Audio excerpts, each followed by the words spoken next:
The Stanley Hotel in Colorado shines like a jewel in the mountains. Built over a century ago as a fancy escape for the rich, it now tells a different kind of story. One filled with emptiness and, just maybe, something much scarier. Back in its glory days, it was all about elegant parties and clinking champagne glasses. But time, like an unkind storm, moved on. Tourists found newer, shinier places, and the Stanley became quiet. It was during this lonely time that a writer named Stephen King found himself at the hotel, seeking shelter from a snowstorm. The empty halls and old portraits gave him a terrifying idea, a book called The Shining. You've probably heard of it. It's about a haunted hotel that drives a writer mad. Creepy, right? Well, guess where King got his idea? The Stanley itself. The book was a huge success, and soon, a movie followed. Suddenly, everyone wanted to see the place that inspired such horror. Tourists came flooding back not for fancy balls, but for ghostly chills. And that's when things got strange. Guests started talking about weird happenings, whispers in empty hallways, cold spots that made you shiver, even in summer. Objects moving on their own, like someone was playing a mean game of hide-and-seek. One story, though, stands out like a scream in the night. It involves a man named Henry from Texas. He booked a last-minute stay at the Stanley, just to see what all the fuss was about. He took a picture on the grand staircase, the one from the movie, all regular tourist stuff. That night, Henry felt terribly ill. Chills, sweats, the whole nightmare.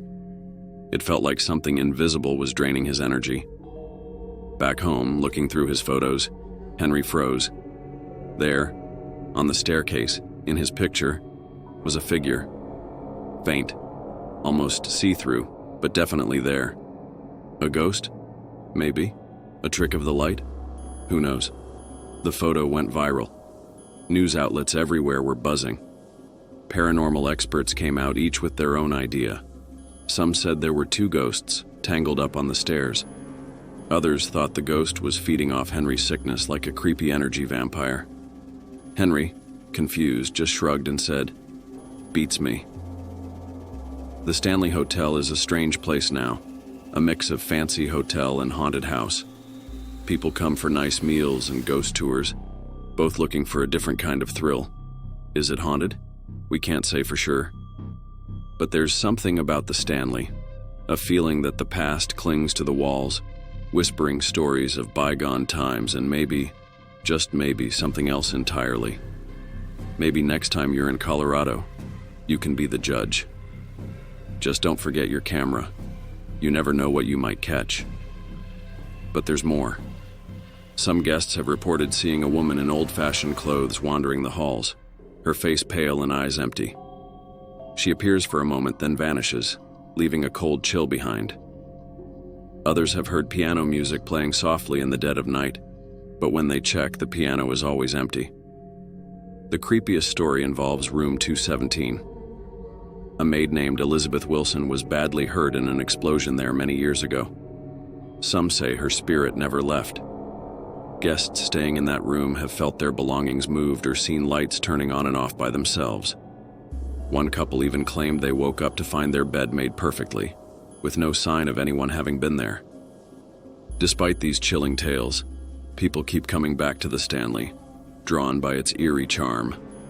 They hope for a brush with the supernatural, a glimpse of the unknown.